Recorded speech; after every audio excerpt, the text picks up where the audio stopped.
ఆంధ్రప్రభకు స్వాగతం. ఇటీవల యువకుల్లో అశాంతి పెరిగింది. జెన్‌జీలో ఒక అసంతృప్తి ఉంది అనేటువంటి మాటలు వినిపిస్తున్నాయి. ముఖ్యంగా అన్ని రాజకీయ పార్టీలు యువతకు దగ్గర కావాలని, యువత యొక్క అసంతృప్తిని అడ్రెస్ చేయాలని ప్రయత్నం చేస్తున్నాయి. అందులో ముఖ్యంగా ముందున్నది బీజేపీ. ఈ విషయంపై మనం ఇప్పుడు చర్చిద్దాం. మనతో పాటు జూమ్ లైన్‌లో అందుబాటులో ఉన్నారు. జాతీయ, అంతర్జాతీయ వ్యవహారాల విశ్లేషకులు శ్రీ పెంటపాటి పుల్లారావు గారు. సార్ నమస్కారం అండి. నమస్కారం. నమస్కారం.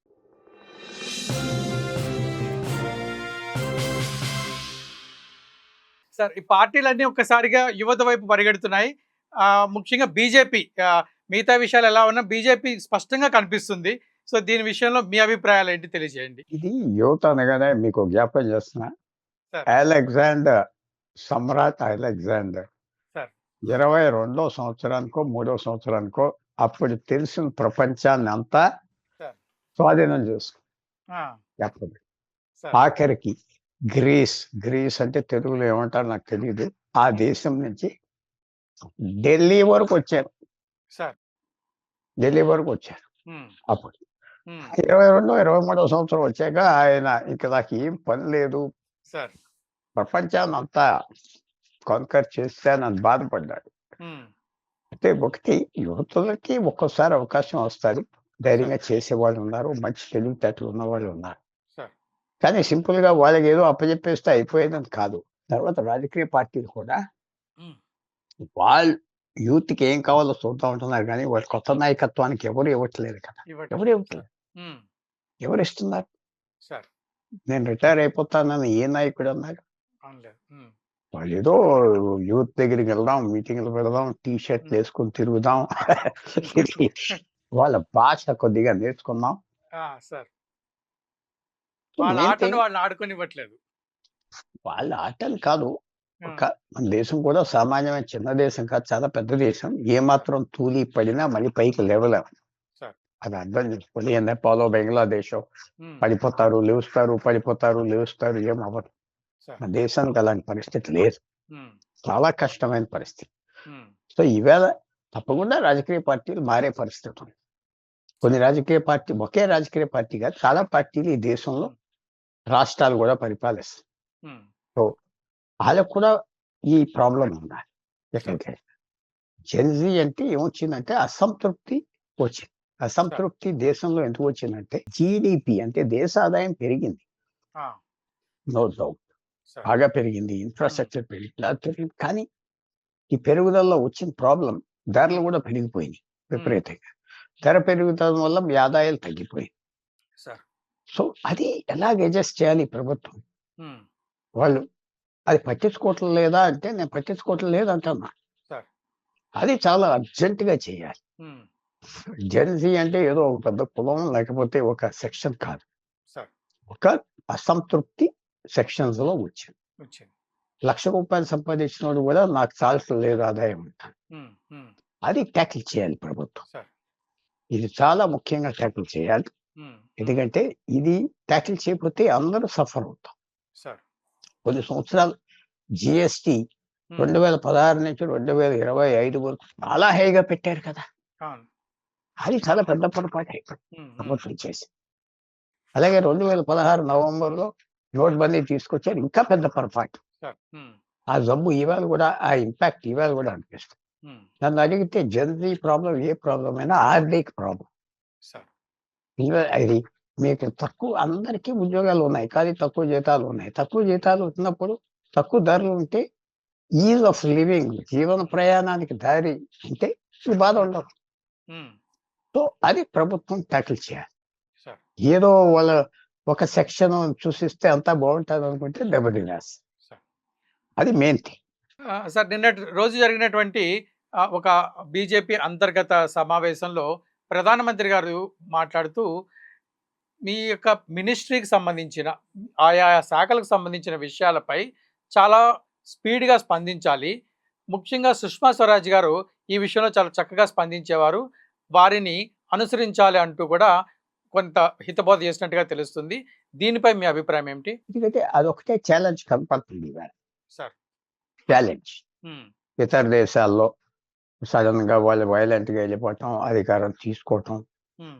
ఇది గొడవలు చేయటం, ఆ ప్రభుత్వాలకు చెడ్డ పేరు రావటం ఉమ్, అది జరుగుతా వచ్చింది. కాబట్టి ఇక్కడ కూడా కేర్ఫుల్ గా ఉండాలన్న వ్యూకి వచ్చే తప్పు లేదండి. ఉమ్, ఇప్పుడు పరిస్థితి ఎలా వస్తాడంటే, ఉమ్, ఒక దేశం ఒక ప్రభుత్వం చూసేయాలంటే మొత్తం ప్రతి ఊరు ప్రతి గ్రామానికి వెళ్ళక్కర్లేదు.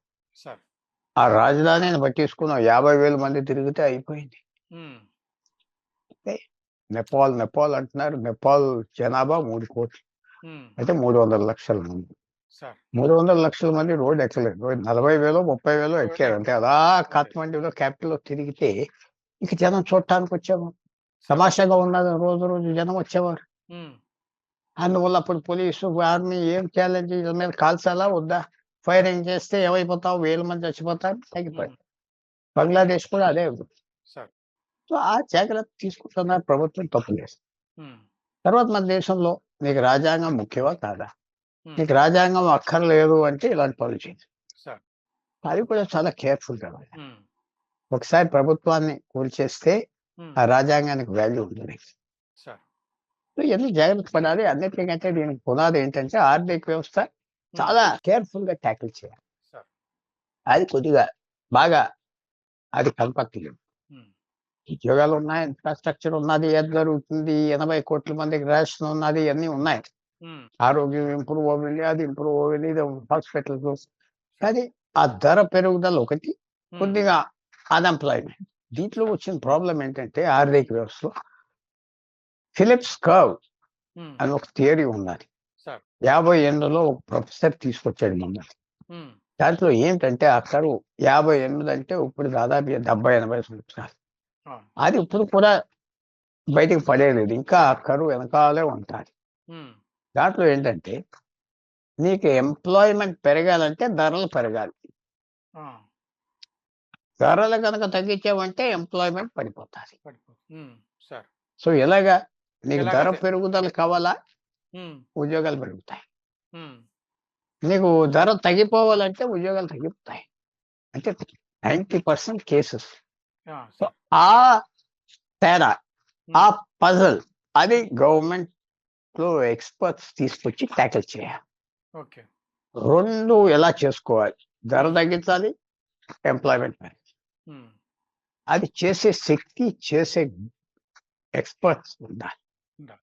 అలాంటి వాళ్ళు నరేంద్ర మోడీ గారికి ఇప్పుడు వరకు దొరికారంటే దొరకలేదు. ఉమ్, సార్ అలాంటి వాళ్ళు దొరికితే ఈజీగా ట్యాకిల్ చేయొచ్చు. ఓకే అది ట్యాకిల్ చేయాలి. ఉమ్, అది అది మెయిన్ థింగ్. ధర పెరుగుదల తగ్గిస్తారు అవ్వాలి, ఉమ్, ఎంప్లాయ్మెంట్ తగ్గకుండా మెల్లిగా పెరిగినా పర్వాలేదు. సార్ అది ఎలా చేయాలి, ఉమ్, అది మాకు అన్నీ తెలుసు. వాడు ఎవడో పిహెచ్డి ఉన్నాడు, మంత్రి ఉన్నాడు, ఇది పని చేయట్లేదు కదా. సార్ ఇక్కడే కాదు, పెద్ద దేశాల్లో, ఇంగ్లాండ్ లో పని చేయట్లేదు. ఉమ్, ఇంగ్లాండ్ లో పని చేయట్లేదు. అందుకని అంతమంది ప్రధానమంత్రులు మారిపోయారు. ఉమ్, మారిపోయిన వాళ్ళు కూడా మేమేం చేయలేకపోతున్నాం అనుకున్నారు. సార్ సో ఇది ఛాలెంజ్ ఉమ్, ఇప్పుడు భారతదేశం. సార్ అది నరేంద్ర మోడీ గారు ఎక్కువ ఎంఫసిస్ ఆర్థిక వ్యవస్థకి ఇవ్వాలి. ఏదో ఉమ్, డబ్బులు ఇచ్చాం, ఫ్రీ ఇచ్చాం, అది ఇచ్చామంటే దాంతో వల్ల అవ్వదు. ఉమ్, ఈ మెయిన్ థింగ్, నువ్వు ధర తగ్గించాలి, ఎంప్లాయ్మెంట్ ఎంప్లాయ్మెంట్ పెరుగుతూ ఉండాలి. పెరుగుతూ ఉండాలి. రెండు ఎలా చేయాలి, ఉమ్, రెండు కాంట్రడిక్టరీ. ఉమ్, అందువల్ల అది కేర్ఫుల్ గా డీల్ చేయాలి. ఉమ్, అర్జెంట్ గా టైం లేదు, ఉమ్, ఎలక్షన్ గెలవచ్చు, ఇవన్నీ చేయొచ్చు. కానీ ఇది వెనకాల ఈ జంతువు, సార్ ఈ బీస్ట్ ఉన్నది కాబట్టి అది tackle. సార్ ఇది మొన్న సంస్థాగతంగా బీజేపీ సంస్థాగతంగా చాలా మార్పులు చేసుకున్నారు.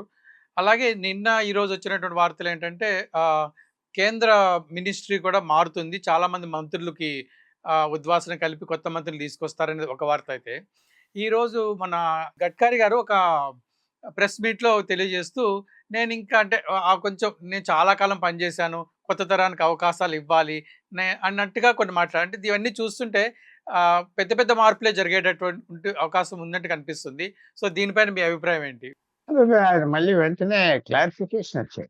ఉమ్, ఆయన ఏమన్నాడంటే, ఉమ్, ఆయనకు ట్రస్ట్ ఉన్నది, ఆ ట్రస్ట్ లో ఇక నేను పనిచేయలేదు అంటున్నాడు. మంత్రి పదవికి ఏం సంబంధం లేదు, బాగా సంబంధం లేదు. పనిచేస్తాను. ఓకే, ఆహా, ఓకే, ఉమ్, ఆయన ఏదో ట్రస్ట్, ఆయన సృష్టించిన ఒక ట్రస్ట్, ఒక ఫౌండేషన్ లో ఇంకా అక్కడ యువకులు చేయాలి, అది తీసుకోవాలి, నాకు టైం లేదు అన్న. ఉమ్. అంటే మీరు అది అంత అంత సార్. పెద్ద మార్పులు తీసుకొస్తాడా మోడీ? అంటే మార్పు అనేది మార్పు కోసం చేయకూడదు. సార్. ఒక మంత్రి బాగా పనిచేస్తున్నాడు అనిపిస్తే వదిలేయాలి. హ్మ్. పని చేయనోళ్ళని మార్చాలి. ఎంత సార్. పెద్దోడైనా మార్చాలి. హ్మ్. ఆ హ్మ్. ఛాలెంజ్ తీసుకోవాలి. సార్. ఆ భయం ఉంటది. తీస్తే ఏమైపోతది? హ్మ్. కూలిపోతదా ఇల్లు? ఆ ఛాలెంజ్ తీసుకోవాలి. ఆ ధైర్యం చేయాలి. బాగా అసెస్ చేయాలి. హ్మ్. క్యాబినెట్ అనేది చాలా కేర్‌ఫుల్‌గా చేయాలి. కానీ మార్పులు మాత్రం కావాలి. సార్. చాలా మంది మంత్రులు ఫంక్షనింగ్ లేదు. హ్మ్. బాగా మాట్లాడతారు టీవీల మీద అంతే. హ్మ్. ఆ 12 సంవత్సరాలు బట్టి కొంతమంది మంత్రులు ఉన్నారు. సార్. వాళ్ళకి ఏంటి కాంట్రిబ్యూషన్? యెస్. ఇంపార్టెంట్ మినిస్టర్ హ్మ్. రాజ్‌నాథ్ సింగ్, అమిత్ షా, ఒక హ్మ్. జైశంకర్ పర్వాలేదు, పీయూష్ గోయల్ ఇలాంటి గడ్కరీ, సార్. కిరెన్ రిజిజు వీళ్ళు చాలా హ్మ్. టాప్ క్లాస్‌గా చేస్తారు. కొంతమంది చేయట్లేదు. కాంట్రిబ్యూషన్ లేదు వాళ్ళ దగ్గర. హ్మ్. తప్పులు చేయట్లేదు. కొత్త ఐడియాస్ రావట్లేదు. సార్. మార్చాలి. హ్మ్. టాకిల్ చేయాలి ఈ సిట్యుయేషన్. ఇదో ప్రాబ్లమ్‌గా వచ్చింది. హ్మ్. కొత్త ఛాలెంజ్ వచ్చింది. హ్మ్. ఎప్పుడు దేశానికి, ఫ్యామిలీకి, ఒక బిజినెస్‌కి కొత్త ఛాలెంజెస్ వస్తాయి. సార్. ఇవాళ సాఫ్ట్‌వేర్ అంతా బ్రహ్మాండంగా ఉన్నదంటే, హ్మ్. ఓ పక్కన అమెరికాలో ఉద్యోగాలు లేవంటున్నారు, ఎళ్ళటానికి వీల్లేదు. ఇంకో హ్మ్. పక్కన ఆర్టిఫిషియల్ ఇంటెలిజెన్స్ వచ్చి ఉద్యోగాలు తీసేస్తుంది. హ్మ్. అనుకోలేదు కదా ఎవరు ఈ ఛాలెంజ్ వస్తాదని. హ్మ్. సో, అనుకోని ఛాలెంజెస్ టాకిల్ చేయాలి. సార్. అది ఇవాళ ప్రధానమంత్రి గారి మనలో ఉన్న ఛాలెంజ్. అలాగే ముఖ్యమంత్రులందరూ కూడా ఆ ఛాలెంజ్ ఉండాలి. హ్మ్. ఆళ్ళేం తప్పించుకోవట్లేదు. సార్. ఆ ఛాలెంజ్ ఆంధ్ర తెలుగు రాష్ట్రాల్లో ఉన్నది, హ్మ్. తమిళనాడులో ఉన్నది. సో, మన గవర్నెన్స్ పరిపాలన మీద కొన్ని ప్రశ్నలు అన్ని లెవెల్‌లో వస్తున్నాయి కాబట్టి, సార్. హ్మ్. ఎవరైతే పొలిటికల్ పార్టీస్ ఉన్నారో వాళ్ళు చాలా బాగా పనిచేయాలి. కేర్‌ఫుల్‌గా పనిచేయాలి. ఆ డైనాసిటీస్ అంటే విసుగు అయి కూడా తీసేయాలి. హ్మ్. ఇప్పటి నుంచో ఉన్నవాళ్ళు 70, 50 సంవత్సరాలు బట్టి వాళ్ళ పిల్లలు ఉన్నారు తీయకపోతే ఇలాంటి రెబెలియన్ వస్తాయి. సార్ ఇంకో విషయం గూడా ఆయన అంటూ 16, 17 సంవత్సరాలు ఉన్నటువంటి యువకులకి కేవలం ప్రధానమంత్రి నరేంద్ర మోడీయే తెలుసు. అంత ముందున్నటువంటి ప్రధానమంత్రులు సరిగ్గా తెలియదు. ఎందుకంటే ఇప్పుడు ఆల్రెడీ ఆయన 13 సంవత్సరాలు ఉంది. అంతకుముందు ఒక 4 సంవత్సరాలు కలుపుకుంటే 17, 18 సంవత్సరాల వయసు వాళ్ళకి తెలియదు. సో, అప్పుడు సమస్యలు తెలియట్లేదు ఒకటి. రెండోది ఇప్పుడు మన పరిపాలన యొక్క నేను చేస్తున్నటువంటి ఈ విషయాలన్నీ మీరు తీసుకెళ్లడంలో ఫెయిల్ అయ్యారు. ఈ విషయాలు నిజమేనా సార్? ఆయన పరిపాలన చాలా వరకు. హ్మ్. ఎందుకంటే కొంతవరకు ఫెయిల్ అవ్వారు. హ్మ్. కొంతవరకు ఫెయిల్ అవ్వలేదు. కానీ నేను ఎలా చూజ్ చేస్తానంటే కొత్త ఛాలెంజ్ వచ్చింది. సార్. ఛాలెంజ్ వచ్చినప్పుడు అది టాకిల్ చేయాలి అంతేగాని హ్మ్. ఆ తప్పు చేశా, ఈ తప్పు చేశా అంటే కుదరదు. సార్. ఓ హార్ట్ అటాక్ వస్తే ఎందుకొచ్చింది? ఎందుకు తిన్నావు? ఎందుకు సిగరెట్లు తాగావా? ఏం చేసావు? వదిలేయి. హ్మ్. అది రిపేర్ చేసుకొని ముందలకెళ్ళిపోవటం అంతే. సార్. అది ఉపయోగం. హ్మ్. ఇంక పాస్ట్ అయిపోయింది, అయిపోయింది. ఎళ్ళిపోయింది నీరు ఎళ్ళిపోయింది హ్మ్. సముద్రంలోకి తీసుకురాలేవు. కొత్త హ్మ్. నీరుని జాగ్రత్తగా చూసుకో. కొత్త నీరుని చూసుకో. టాకిల్ చెయ్యి. Tackle sir. చేసే శక్తి ఉన్నదా?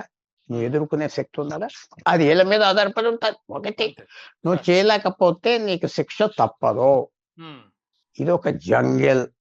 సార్. ఫిట్టెస్ట్ సర్వైవ్ అవుతారు. హ్మ్. ఎవరైతే ఎక్కువ బలం, ఎక్కువ తెలివితేటలు ఉన్న వాళ్ళే సర్వైవ్. సార్. అడ్జస్ట్ అవ్వే వాళ్ళే సర్వైవ్ అవుతారు. హ్మ్. జ్ఞాపకం పెట్టుకోండి. సార్. ఆ థియరీ గూడా ఇది హ్మ్. గూడా 200 సంవత్సరాల క్రితం చార్లెస్ డార్విన్ అనే పెద్ద సైంటిస్ట్ సార్. తీసుకొచ్చాడు. హ్మ్. Survival of the fittest. Sir. అది లేకపోతే ఎవరు ఆప్ చేయలేరు. హ్మ్. అంతే. ఇది సార్. చాలా క్రూయల్ వరల్డ్. హ్మ్. అది మనం తట్టుకోవటం చాలా కష్టం. సార్. కానీ తట్టుకునే వాళ్ళు ఉన్నారు గదా! ఆ ఉన్నారు. తట్టుకునే వాళ్ళలో నువ్వు ఒకడివా? హ్మ్. కాదా? సార్ మీరు ప్రతి విషయం నిర్మొహమాటంగా చెప్తారు కదా! మన తెలుగు రాష్ట్రాల కేంద్ర మంత్రుల పరిస్థితి ఏంటి? వీళ్ళు ఉంటారా? వీళ్ళ పనితీరు ఎలా ఉంది? ఉంటాను. ఎందుకంటే ఆ! వాళ్ళు కొలీషన్ మంత్రులు గదా! ఎందుకు తీస్తారు వాళ్ళని? ఆంధ్రాలో పొల్యూషన్ ఆ! మంత్రులనుకోండి. తీరు. వాళ్ళేం తెలంగాణలో తప్పు చేస్తే తీరు. హ్మ్. తెలంగాణలో కొద్దిగా మార్పులొస్తే రావచ్చు. 8 కూడా ఎంపీలున్నారు. ఇంకోళ్ళకి ఎవరికైనా ఛాన్స్ ఇస్తారా? సార్. అలాగే పెద్ద ఇంట్రెస్ట్ లేదు అలా వదిలేస్తారా? హ్మ్. ఆళ్ళంత నేషనల్ లెవెల్‌లో ఏం కాదు గదా! హ్మ్. వదిలేస్తారా? పెద్ద మార్పులొస్తాయని నేను అనుకోవట్లేదు. సార్. హ్మ్. అనుకోవట్లేదు. అదే. పార్టీలో సరైనటువంటి ప్రాతినిధ్యం లేదు. తర్వాత ఒక బీజేపీ మంత్రి గూడా ఉన్నాడు ఆంధ్రాలో. సార్. మరి ఆళ్ళు అసెస్ చేసుకోవాలి ఆ పెర్ఫార్మన్స్. అతని కాంట్రిబ్యూషన్ ఉన్నదా? వేస్టా? ఆయన చేసుకోవాలి. నరేంద్ర మోడీ సార్.